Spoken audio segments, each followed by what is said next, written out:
Ikhlas itu adalah pondasi dari kesuksesan dunia dan akhirat. Siapa yang ingin sukses bahagia dunia dan akhiratnya, berusahalah dia menjadi orang yang ikhlas. Maka satu kebodohan besar ketika orang itu membangun bangunan, semangat membangun bangunan, bahkan tidak hanya itu, dia menghiasinya dengan segala macam pernak-pernik, tetapi tidak menggunakan pondasi dasar. Maka bangunan ini tidak manfaat. Nah, itulah umpama atau perumpamaan bagi orang-orang yang beragama. Dia rajin melakukan ini dan itu dari amal-amal soleh yang menjadi bangunan Islam, tapi dia melupakan dan melalaikan pondasi dasarnya. Nah, itulah keikhlasan. Wari'a'an nas, dan mereka bermaksud ria kepada manusia. Jadi banyak sensasi hidupnya, gitu ya. Pengen diapresiasi sama orang, pengen dinilai sama orang, pengen mendapatkan kedudukan di hati orang.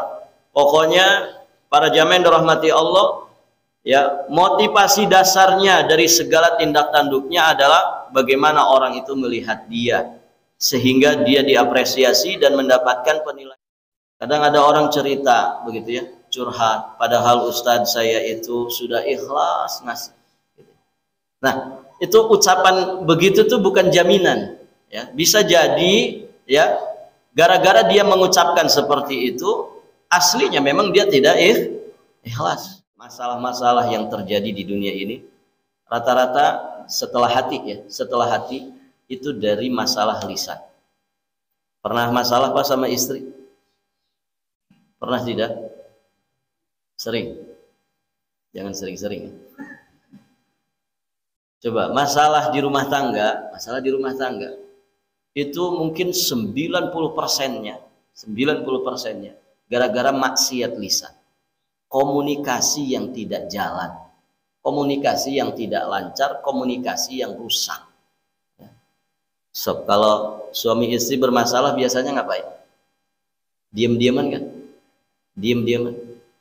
Tapi sekalinya ngomong tajam banget. Maka mukmin muwahhid, kata para ulama, mereka yang ibadah kepada Allah dengan dasar cintanya, dengan dasar harapnya, dengan dasar takutnya. Dan demikian hidup kita. Hidup kita seperti itu para jamaah. Antara rasa cinta, rasa harap, rasa takut. Ini selalu mengiringi hidup kita. Kenapa sholat subuh? Takut kita masuk neraka. Takut kita dari sifat nifak. Karena orang munafik itu tidak sholat subuh. Ya.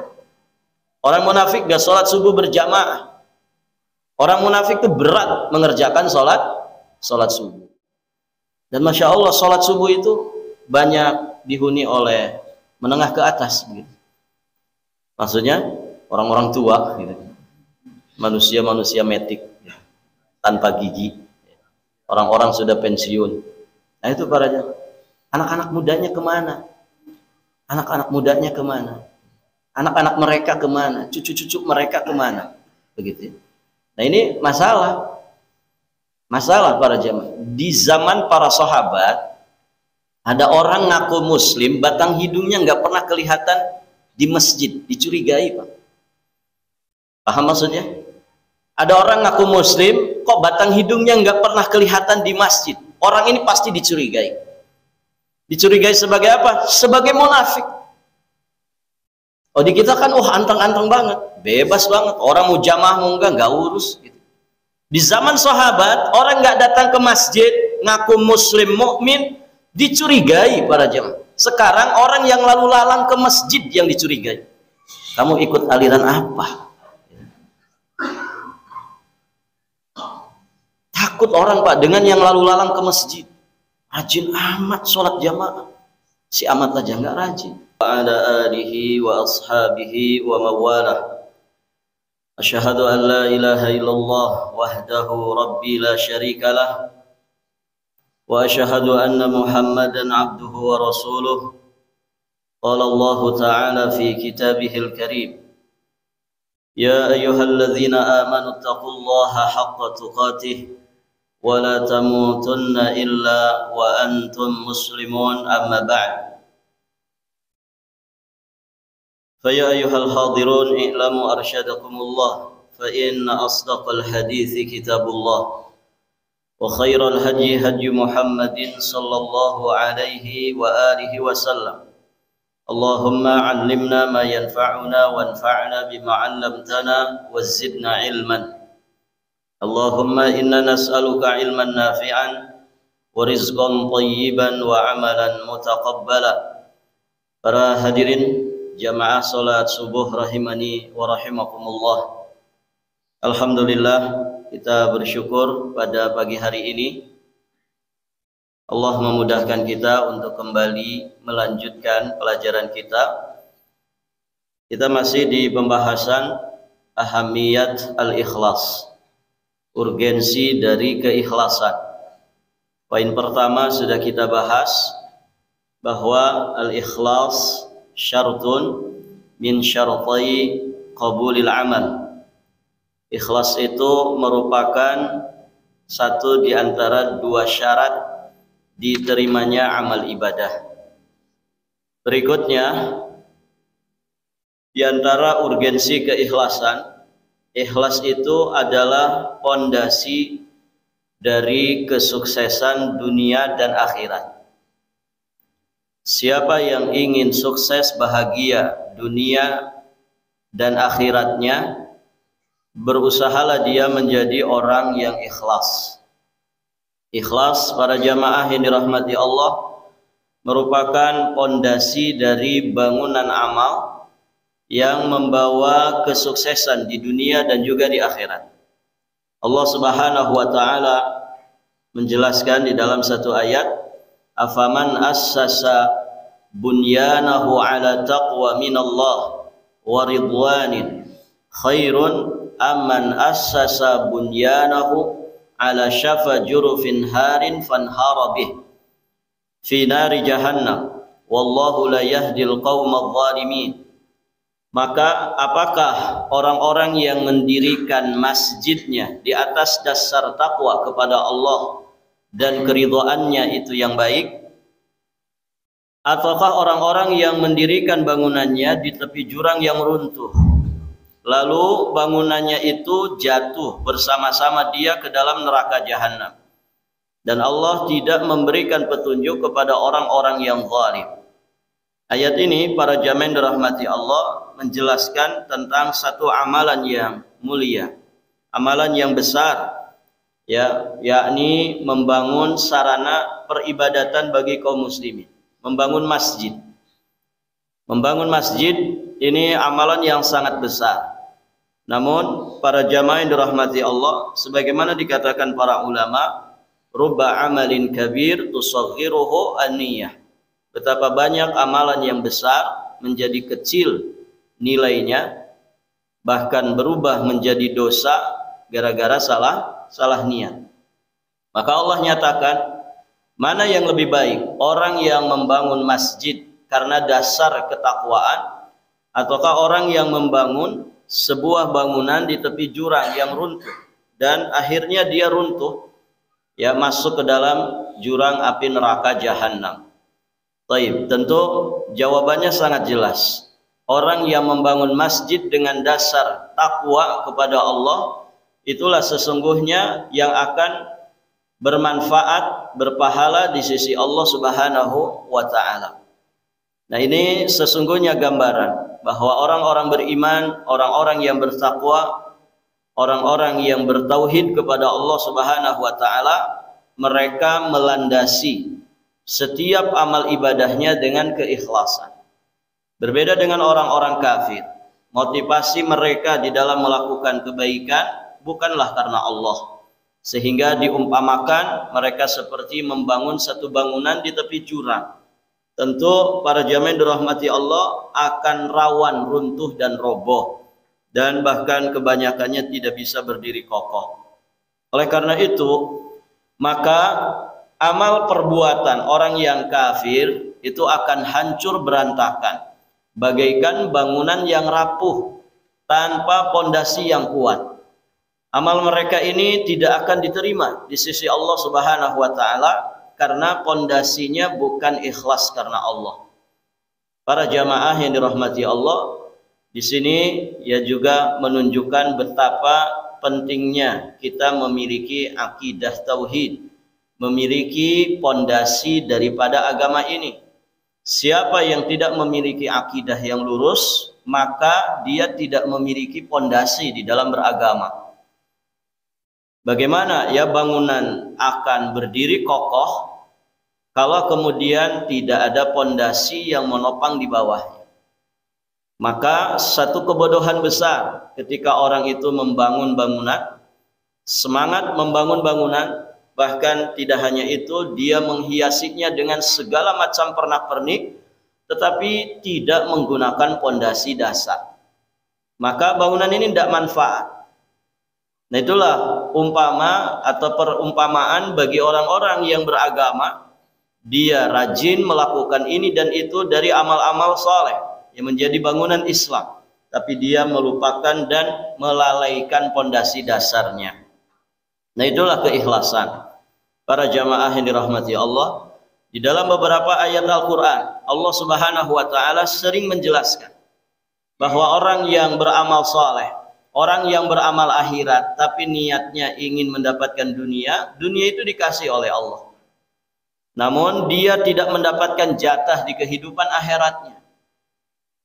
Di antaranya di surat Hud ayat 15, ayat 16, Allah Subhanahu wa Ta'ala berfirman, "Man kana yuridul hayatad dunya wa zinataha nuwaffi ilaihim a'malahum fiha wa hum fiha la yubkhasun ulaika alladzina laisa lahum fil akhirati illan nar."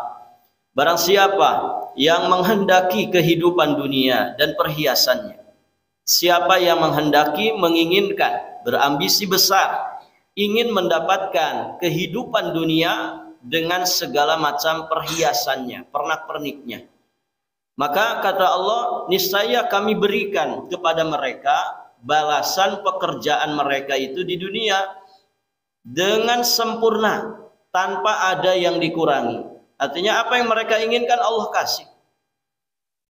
Namun ingat para jamaah yang dirahmati Allah, ulaikal ladzina laisa lahum fil akhirati illan nar. Namun kata Allah Subhanahu wa Ta'ala, itulah orang-orang yang tidak memperoleh di akhirat kecuali neraka.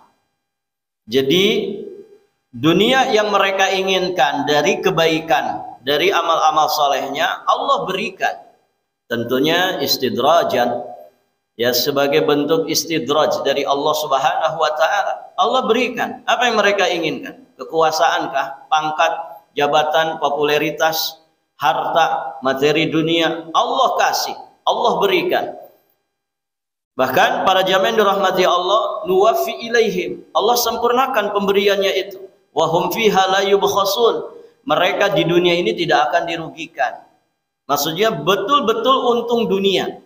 Allah berikan semuanya tanpa ada pengurangan. Namun ingat, Allah Subhanahu wa Ta'ala memberikan peringatan keras. Orang-orang seperti ini, mereka di akhirat nanti tidak akan mendapatkan jatah apa-apa kecuali api neraka.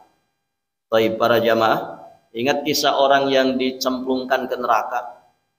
Ini didatangkan di akhirat, orang paling nikmat hidupnya di dunia. Begitu ya. Yang mungkin sejak lahir saja orang tuanya sudah jadi konglomerat, gitu ya. Sebelum lahir orang tuanya sudah kaya raya, 7 turunan tidak akan habis-habis, begitu ya.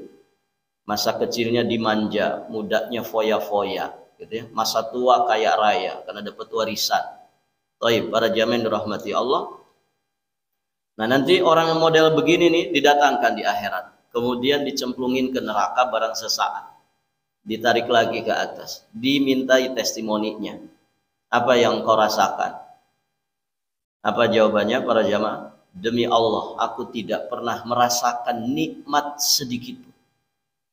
Jadi kalau dia 70-80 tahun hidup di dunia, dari awal sampai akhirnya senang terus, taruhlah senang terus, bahagia terus, itu semua sirna hanya dengan sesaat masuk ke dalam api neraka. Bagaimana kalau masuk nerakanya itu 1 hari? Bagaimana kalau masuk nerakanya itu 1 minggu, 1 bulan, 1 tahun? Nasallallahu al-afwa wal afiyata wassalam. Nah itu para jamaah yang dirahmati Allah. Diberi oleh Allah dunia yang mereka inginkan. Namun di akhirat mereka tidak dapat jatah apa-apa. Jadi pilih mana nih Pak? Pilih dunia atau nanti di akhirat? Nah itu yang menjawab iman. Ya kalau sedang kuat iman, pilih akhirat Ustaz. Kalau sedang lemah iman, dunia juga pengen dong. Nah itu para jamaah yang dirahmati Allah. Ini kualitas iman yang punya peran dalam masalah ini adalah kualitas iman. Karena dunia itu disifati oleh Nabi hulwatun khadirah. Ya, dia hijau ranum dan manis sedap dipandang mata. Dunia ini para jamaah dengan segala perhiasannya, dengan segala pernak-perniknya. Maka ya banyak orang yang terfitnah dengan kehidupan dunia. Di surat yang lainnya, surat Al-Isra ayat yang ke-18, Allah Subhanahu wa taala juga berfirman, "Man kana yuridul ajilata ajjalna lahu fiha ma nasha'u liman nurid. Tsumma ja'alna lahu jahannama yaslaha madhmuman madhura." Barang siapa menghendaki kehidupan ajilah, kehidupan saat ini, kehidupan sekarang, kehidupan yang awal, itulah kehidupan dunia. Siapa yang menginginkan kehidupan sekarang, yakni kehidupan dunia, maka kami segerakan baginya di dunia itu apa yang kami kehendaki bagi orang yang kami kehendaki. Allah berikan, kalau pengen dunia, Allah kasih dunia itu. Karena bagi Allah dunia tidak berharga. Kalau seandainya dunia ini bernilai di sisi Allah Subhanahu wa taala, maka Allah tidak akan pernah ngasih makan minum kepada orang-orang kafir. Kenapa orang kafir juga dikasih? Karena bagi Allah nggak ada nilainya dunia ini. Nggak ada nilainya bagi dunia ini. Maka Allah kasih, bahkan mungkin berlebih. Allah kasih kepada orang-orang kafir. Baik, para jamaah. Barang siapa yang menginginkan kehidupan dunia, maka kami segerakan baginya di dunia itu apa yang kami kehendaki bagi orang yang kami kehendaki. Summa ja'alna lahu jahannam. Kemudian kami tentukan baginya neraka jahanam, yaslaha, yang dia akan memasukinya, madhmuman madhura, dalam keadaan tercela, dalam keadaan terusir. Iya. Baik, para jamaah yang dirahmati Allah, di dunia dikasih, tapi di akhirat tidak dapat jatah surga. Ya, dia justru mendapatkan jatah api neraka yang dia masuk ke dalamnya dalam kondisi yang terhina, tercela. Karena ya ahli neraka itu beda dengan ahli surga. Ya, ahli surga itu ketika digiring menuju surga itu dengan penuh penghormatan, dengan penuh kemuliaan, disambut ya bagaikan raja. Makanya ada istilah mulukul akhirah, raja-raja di akhirat nanti. Mereka itulah ahli surga. Gitu ya. Raja-raja di akhirat, mereka lah ahli surga, disambut oleh para malaikat, salamun alaikum tibtum. Begitu ya. Masya Allah, kesejahteraan, keselamatan atas kalian karena kesabaran kalian dulu ketika di dunia. Karena amal soleh kalian dulu ketika di dunia. Disambut luar biasa para jamaah yang dirahmati Allah. Bahkan Rasulullah menyambut ya umatnya di pintu surga. Karena surga itu tidak akan pernah dibuka pintunya kecuali Nabi yang mengetuknya. Baik para jamaah. Beda dengan ahlun nar. Beda dengan penduduk neraka. Penduduk neraka itu masuk nerakanya nggak ada sama sekali penghormatan kepada mereka. Justru model cara masuknya itu adalah dengan cara masuk yang begitu hina, dina. Dihinakan mereka. Ya, didorong dengan sangat kuat dari belakang. Ya. Kemudian disungkurkan. Begitu bahasa-bahasa Al-Qur'an ketika menjelaskan ahlun nar masuk ke dalam api neraka. Dihinakan sehina-hinanya sebagai jazaan wifaqan, balasan setimpal atas apa yang mereka lakukan dulu ketika di dunia. Ainal jabbarun, itu dihinakan Pak, dipanggil. Mana itu? Dulu orang-orang yang pongah, orang-orang yang sombong, orang-orang yang congkak. Dihinakan mereka di hadapan makhluk Allah Subhanahu wa taala. Kemudian dihalau, digiring, ya didorong dengan sangat kuat dan disungkurkan ke dalam api neraka. Jadi kepalanya duluan yang masuk. Tersungkur. Dan itu gambaran bagaimana orang itu dihinakan. Sebagai balasan setimpal, dulu mereka membusungkan dadanya, sombong kepada Allah, sombong di hadapan Rasulullah, sombong terhadap Islam dan juga kaum muslimin. Baik, para jamaah yang dirahmati Allah. Di ayat yang lainnya, surat Asy-Syura ayat yang ke-20, Allah Subhanahu wa taala juga mengingatkan, "Wa man kana yuridu harsad dunya nu'tihi minha." Barang siapa yang menghendaki keuntungan di dunia, kami berikan kepadanya dari sebagian keuntungan dunia tersebut. Wa ma lahu fil akhirati min nasib. Namun kata Allah Subhanahu wa taala, tidak ada baginya suatu bagian pun di akhirat. Nauzubillah, para jamaah. Siapa yang ingin keuntungan dunia dikasih oleh Allah. Tapi ingat ya, di akhirat dia tidak mendapatkan nasib. Dia tidak mendapatkan jatah dari kebahagiaan. Di ayat yang lainnya, surat Al-Anfal ayat yang ke-47. Allah Subhanahu wa taala berfirman, "Wala takunu kalladzina kharaju min diyarihim batara wa ria'an nas." Dan janganlah kalian menjadi seperti orang yang keluar dari kampungnya dengan rasa angkuh. Ini yang tadi kita sampaikan. Ya, bagaimana orang-orang yang nanti masuk neraka itu kondisi mereka di dunianya seperti apa? Pertama, batara. Mereka ini angkuh, sombong, congkak. Baik, para jamaah.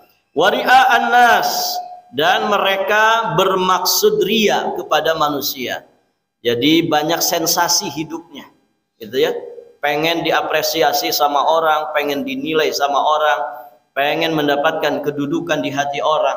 Pokoknya para jamaah yang dirahmati Allah, ya, motivasi dasarnya dari segala tindak tanduknya adalah bagaimana orang itu melihat dia, sehingga dia diapresiasi dan mendapatkan penilaian dari manusia. Ditambah lagi wa yasudduna an sabilillah, mereka suka menghalang-halangi orang lain dari jalan Allah Subhanahu wa taala. Allah peringatkan, jangan menjadi seperti orang-orang yang seperti itu. Wallahu bima ya'maluna muhit, dan ilmu Allah meliputi apa yang mereka kerjakan. Ayat-ayat ini, para jamaah yang dirahmati Allah, sudah sekitar 4 ayat, semuanya memperingatkan kita semua. Ya, semuanya memberikan penjelasan yang begitu tegas untuk kita berhati-hati dari maksud, tujuan, dan keinginan duniawi. Maka ikhlaskan ya setiap amal perbuatan kita, ikhlaskan setiap ucapan lisan dan juga amal soleh kita hanya untuk Allah Subhanahu wa taala. Kemudian dikatakan di sini, ikhlas pun adalah ruh bagi jasad. Maka amal tanpa ikhlas ibarat jasad yang mati tanpa ruh di dalamnya. Ibadah yang tanpa ikhlas garing, para jamaah yang dirahmati Allah. Ibadah yang tanpa ikhlas itu ibadahnya munafik, tidak pakai hati. Tidak semua orang sholat itu hadir hatinya untuk sholat. Ada rasa harapnya kepada Allah, ada rasa takutnya, ada rasa cintanya kepada Allah. Hadir, tidak semua hadir pengagungan hatinya kepada Allah Subhanahu wa taala. Demikian pula ibadah-ibadah yang lainnya.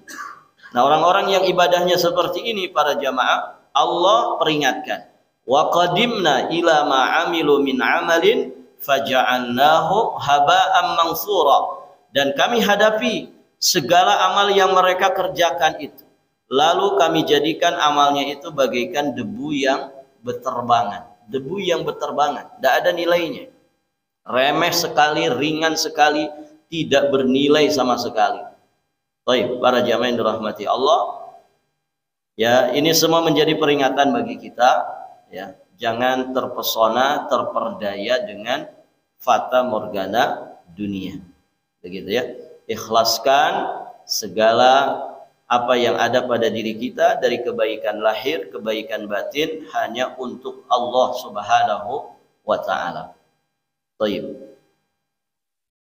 Berikutnya poin yang ketiga, di sini dibahas tentang tempatnya ikhlas. Tempat ikhlas itu di mana? Karena ikhlas itu adalah amaliyah qalbu, amaliyah hati, maka tempat ikhlas itu di dalam hati. Berarti ikhlas itu tidak nampak. Kenapa? Karena urusan hati. Ini urusan hati. Jadi ikhlas itu bukan amal lisan, Pak. Ada orang ngasih sesuatu, saya ikhlas kok. Sudah, buat antum aja. Nih, saya ikhlas kok. Jadi ikhlas itu bukan ucapan orang mengatakan saya ikhlas. Kadang ada orang cerita begitu ya, curhat. Padahal Ustadz saya itu sudah ikhlas ngasih. Nah, itu ucapan begitu tuh bukan jaminan. Ya, bisa jadi ya, gara-gara dia mengucapkan seperti itu, aslinya memang dia tidak ikhlas. Baik para jamaah.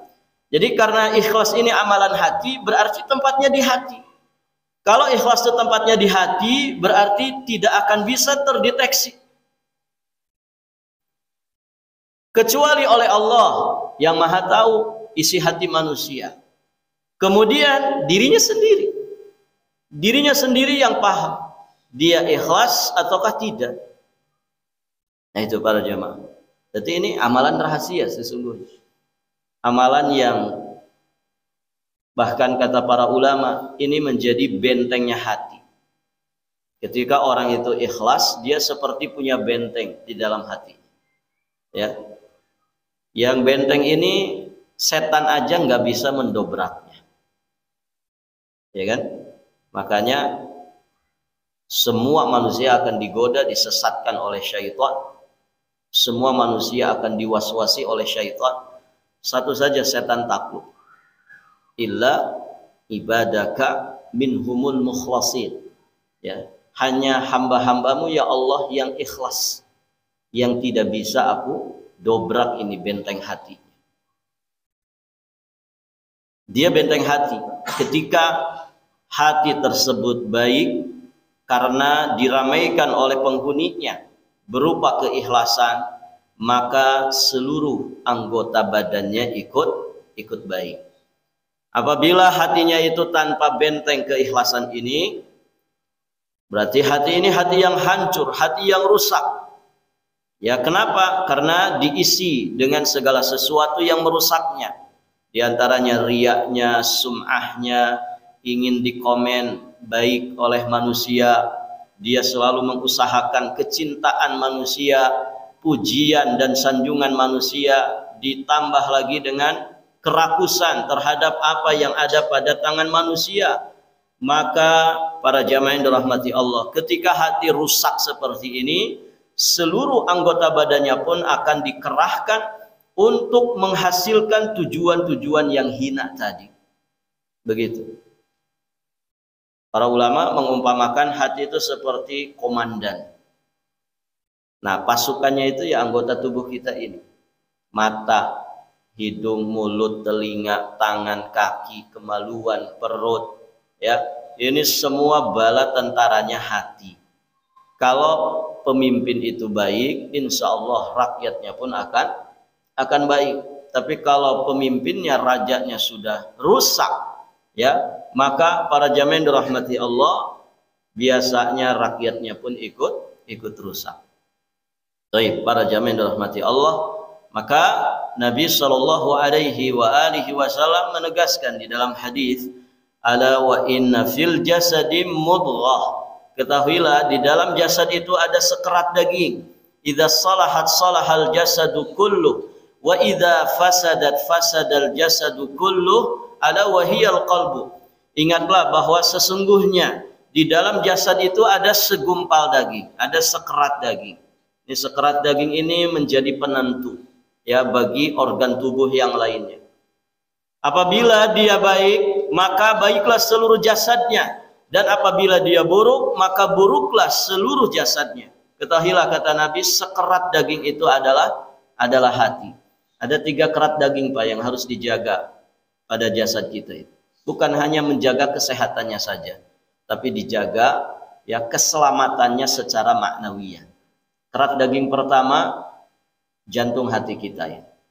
Ini secara zahir, secara batin menjadi penentu ya sehat tidaknya seseorang. Kalau jantung sudah bermasalah, biasanya ke yang lain bermasalah, komplikasi. Maka hati ini secara maknawi juga demikian. Kalau hati sudah bermasalah, ya, maka jangan harap ada lisan yang baik. Jangan berharap dari orang yang hatinya bermasalah ada sikap yang baik. Karena hatinya sudah rusak. Ini kerat daging pertama. Kerat daging kedua apa? Lidah. Lidah ini juga kerat daging ya, yang lebih kecil dari qalbun, tapi juga menentukan kualitas seseorang di sisi Allah Subhanahu wa taala. Salamatul lisan, salamatul insan fi hifdzil lisan. Selamatnya manusia itu pada menjaga lisannya. Dia bisa menjaga apa tidak? Coba lihat masalah-masalah yang terjadi di dunia ini, rata-rata setelah hati itu dari masalah lisan. Pernah masalah Pak sama istri? Pernah tidak? Sering. Jangan sering-sering. Coba masalah di rumah tangga itu mungkin 90%-nya gara-gara maksiat lisan. Komunikasi yang tidak jalan, komunikasi yang tidak lancar, komunikasi yang rusak. So, kalau suami istri bermasalah biasanya ngapain? Diam-diaman kan? Diam-diaman. Tapi sekalinya ngomong tajam banget, gitu kan? Itu komunikasi yang nggak jalan, komunikasi yang tidak jalan. Masalah apapun di dunia ini rata-rata pemicunya komunikasi yang tidak jalan. Rakyat dengan pemerintah sama, guru dengan murid. Tidak ada komunikasi yang baik. Ngeri para jamaah dunia pendidikan kita itu. Ada anak sampai bunuh diri, sampai mati. Gara-gara apa? Sering dibully sama teman-temannya. Gurunya membiarkan. Ya, gak usah baperan katanya. Akhirnya dampaknya buruk banget. Jadi gara-gara komunikasi yang tidak baik. Maka tidak ada syariat yang sempurna mengajarkan manajemen komunikasi interaksi kecuali Islam. Orang itu kan baik buruknya dengan bahasa. Orang itu baik buruknya dengan lisannya. Nah, ini kalau tidak dijaga nih kerat daging ini, na'udzubillah. Nabi ketika ditanya apa yang paling banyak memasukkan manusia ke neraka, jawabannya apa? Al-fammu wal faraj. Lidah dan kemaluan. Nah, ini kerat daging ketiga Pak. Kerat daging ketiga apa? Kemaluan. Jantung, lidah, sama kemaluan. Tiga-tiganya ini nggak ada tulangnya. Ada tulangnya nggak Pak? Kemaluan kita ada tulangnya nggak Pak?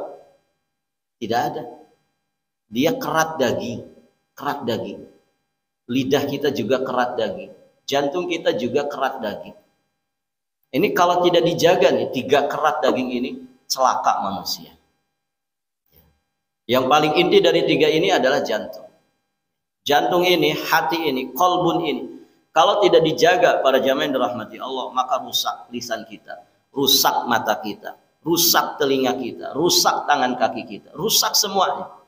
Begitu kata Nabi Shallallahu Alaihi Wasallam. Maka hadis tadi memberikan pengertian kepada kita bahwa baik buruknya amal perbuatan yang dilakukan oleh anggota badan itu tergantung baik buruknya hati. Dan ini dijelaskan juga di dalam hadis yang lain. Kata Nabi Shallallahu Alaihi Wasallam, innamal a'malu binniyat. Sesungguhnya amal itu tergantung kepada niat-niatnya. Dan seseorang itu akan mendapatkan pahala sekadar dengan apa yang dia niatkan. Barang siapa yang hijrahnya karena dunia yang ingin dia peroleh atau karena wanita yang ingin dia nikahi, maka hijrahnya itu tergantung kepada apa yang dia niatkan ketika hijrah. Begitu. Yang niat hijrahnya karena Allah, maka dia mendapatkan pahala di sisi Allah. Yang niat hijrahnya karena ingin mendapatkan wanita, dia dapat wanita itu, tapi nggak dapat di akhirat.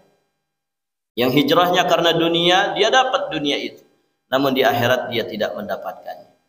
Nah, para jamaah yang dirahmati Allah, ikhlas ini juga sangat dibutuhkan pada ibadah-ibadah yang lainnya. Doa, salat, zakat, puasa, jihad, amar ma'ruf nahi mungkar, dan segala sesuatu yang disyariatkan Allah Subhanahu wa taala, baik itu berkaitan dengan perkataan atau perbuatan, semuanya membutuhkan keikhlasan. Begitu ya. Jadi bukan hanya pada salat saja, bukan hanya pada ibadah-ibadah ritual saja. Semua ibadah, baik yang wajib ataupun yang sunnah, baik itu yang mahdhah ataupun yang ghairu mahdhah, baik itu kaitannya dengan hablum minallah atau hablum minan nas, baik itu amal yang muta'addiyah atau ghair muta'addiyah, semua amal-amal ini yang ada di dalam syariat kita membutuhkan keikhlasan. Maka motivasi seorang muslim adalah untuk menjunjung tinggi perintah Allah Ta'ala. Ya, kalau dia beramal soleh, imtisalan, dia ingin menjunjung tinggi perintah Allah Subhanahu wa taala. Ya, bukan karena maksud yang lainnya. Dia ingin patuh, menjunjung tinggi perintah Allah, dia ingin taat kepada Allah Subhanahu wa taala, kemudian takut dari siksanya. Takut dari siksaan. Kemudian dia berharap pahala di sisi Allah Subhanahu wa taala. Ini yang disebut 3 rukun ibadah yang disebutkan para ulama. Dan inilah ibadahnya seorang mukmin muwahhid, dengan dasar cinta, dengan dasar rasa harap, dan dengan dasar rasa takut. Tidak cukup cinta saja. Bahkan kata para ulama, kalau hanya dengan satu, ini bisa menyimpang orang. Dengan cinta saja, para jamaah yang dirahmati Allah, ini biasanya kalangan-kalangan sufi ya. Kalau dengan rasa takut saja, ini orang-orang khawarij. Kalau dengan rasa harap saja, ini orang-orang murji'ah, yang bisanya berharap dengan ya dosanya yang bergelima, tapi tidak pernah ada ikhtiar untuk taubat, untuk memperbaiki diri. Maka mukmin muwahhid, kata para ulama, mereka yang ibadah kepada Allah dengan dasar cintanya, dengan dasar harapnya, dengan dasar takutnya. Dan demikian hidup kita. Hidup kita seperti itu para jamaah. Antara rasa cinta, rasa harap, rasa takut. Ini selalu mengiringi hidup kita. Kenapa kita makan? Karena memang kita doyan makan. Begitu ya. Manusia itu secara naluri senang kepada makanan. Ya. Lagi ngaji gini saja kan sudah dibayang-bayang. Nasi kuning kah? Atau sayur lontong kah? Ada kerupuknya enggak ya? Padahal masih ngaji nih, belum bubar. Sudah ngurui kata orang ya. Ludahnya sudah mulai ngiler. Baik para jamaah. Memang manusia nalurinya senang kepada makanan. Kemudian apa? Kita makan karena berharap kesehatan. Kita berharap untuk mendapatkan manfaat dari makanan kita, nutrisinya, gizinya, vitaminnya, karbohidratnya. 4 sehat 5 sempurna kata orang. Kemudian karena kita takut penyakit, kita menghindar dari sakit. Itu manusia hidupnya seperti itu. Bapak bekerja juga begitu, karena memang mencintai pekerjaan. Manusia senang bekerja, para jamaah yang dirahmati Allah, manusia yang normal. Senang dia bekerja, mencintai pekerjaannya. Kemudian kenapa dia bekerja? Karena dia takut tidak mendapatkan penghidupan. Kemudian dia berharap ya dari pekerjaannya itu bisa mendapatkan manfaat untuk dirinya, istrinya, untuk anak-anak. Demikian ya hidup kita seperti itu. Maka ibadah juga begitu. Mesti ada 3 di dalamnya. Cinta, mesti ada cinta kepada ibadah. Kenapa kita sholat subuh? Karena cinta kepada sholat subuh. Kenapa kita sholat subuh? Karena kita berharap pahala di sisi Allah. Fadilah sholat subuh berjamaah ini luar biasa para jamaah. Kalau dirincikan jadi satu bab pengajian. Ya. Fadilah sholat subuh berjamaah disaksikan malaikat. Ya, masya Allah sholat subuh. Ya, kemudian kita berjalan malam hari nanti diganti dengan cahaya di akhirat. Malam itu kan gelap. Ya, gelap-gelapnya kita sholat isya, sholat subuh itu akan nanti diganti dengan cahaya di kehidupan akhirat. Belum lagi langkah kakinya, belum lagi berjamaahnya, belum lagi dapat wiridnya, qobliyahnya, banyak sekali para jamaah yang dirahmati Allah. Kita berharap balasan pahala di sisi Allah. Kemudian kita pun takut. Kenapa sholat subuh? Takut kita masuk neraka. Takut kita dari sifat nifak. Karena orang munafik itu tidak sholat subuh. Ya. Orang munafik tidak sholat subuh berjamaah. Orang munafik itu berat mengerjakan sholat subuh. Di masjid ini Pak, maghrib dengan subuh banyak mana? Kalau maghrib berapa soft? 5 soft. 1, 2, 3, 4, 5. Berarti sampai sana ya. Tadi subuh berapa soft? 4. Berarti berkurang 1. Yang satu ini pada kemana? Nah itu para jamaah. Ya kita husnudzon aja di masjid lain. Tapi kalau orang kemudian malas sholat subuh, itu bermasalah. Bermasalah dengan imannya. Asqalus sholat alal munafik. Sholat paling berat bagi munafik itu subuh dan isya. Coba lihat di masjid-masjid kita Pak. Alhamdulillah saya pengalaman jadi imam masjid 7 tahun. Gitu. Paham banget perbedaannya. Gitu. Karena setiap mau sholat pasti sufufak. Taib. Itu kalau maghrib ya itu tadi bisa 4 rakaat, 4 soft. Nanti kalau isya itu berkurang Pak, apalagi weekend. Ya. Isya weekend, malam Ahad, itu bisa 1 soft setengah ketika saya mau takbir. Nanti ketika salam jadi 2 soft setengah. Ya. Berarti 1 softnya kemana? Masbuk. Begitu para jamaah. Kalau subuh, mohon maaf, kalau subuh itu pertama mau takbir itu 1 soft setengah. Jadi, nanti ketika salam jadi 2 soft. Berarti berkurangnya banyak. Berkurangnya banyak. Dan Masya Allah sholat subuh itu banyak dihuni oleh menengah ke atas. Gitu. Maksudnya orang-orang tua. Gitu. Manusia-manusia metik. Tanpa gigi. Orang-orang sudah pensiun. Nah itu para jamaah. Anak-anak mudanya kemana? Anak-anak mudanya kemana? Anak-anak mereka kemana? Cucu-cucu mereka kemana? Begitu. Nah ini masalah. Masalah para jamaah. Di zaman para sahabat ada orang ngaku muslim, batang hidungnya nggak pernah kelihatan di masjid, dicurigai Pak. Paham maksudnya? Ada orang ngaku muslim, kok batang hidungnya nggak pernah kelihatan di masjid. Orang ini pasti dicurigai. Dicurigai sebagai apa? Sebagai munafik. Oh di kita kan anteng-anteng banget, bebas banget. Orang mau jamaah mau nggak urus. Gitu. Di zaman sahabat orang nggak datang ke masjid ngaku muslim mukmin dicurigai para jamaah. Sekarang orang yang lalu lalang ke masjid yang dicurigai. Kamu ikut aliran apa? Takut orang Pak dengan yang lalu lalang ke masjid. Rajin amat sholat jamaah. Si amat aja nggak rajin.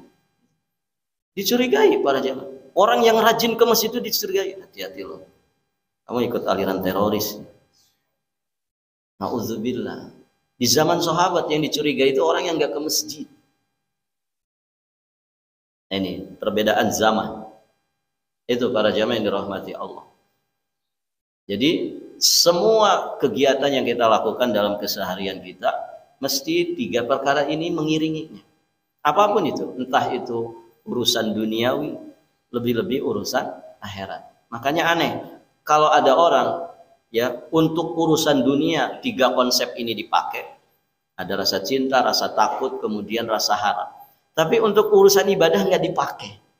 Nggak mau menghadirkan rasa takutnya kepada Allah di saat ibadah.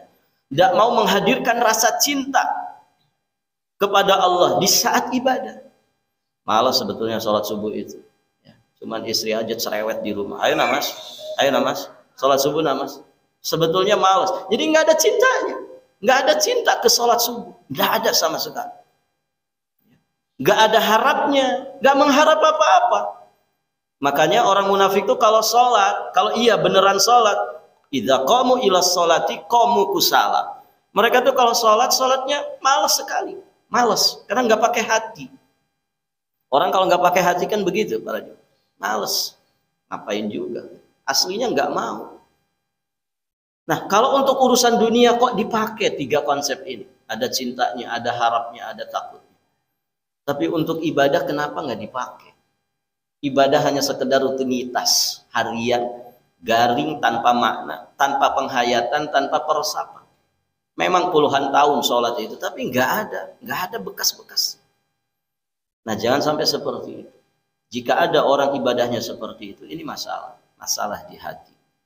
Maka para jamaah yang dirahmati Allah, ya, orang nggak ikhlas ini sumber masalah. Kalau orang tidak ikhlas, rusak agamanya, rusak amal ibadahnya, sekaligus juga akan merusak dunia. Ya. Orang tuh kalau ikhlas para jamaah, dunianya juga ikut tenang. Orang ikhlas itu begitu, ya, tidak emosian, ya, tidak gampang marah, tidak temperamen. Kenapa ikhlas? Ikhlas itu kan apa? Manteng kepada Allah. Apapun yang dihadapi, dia selalu ingin pahala di situ.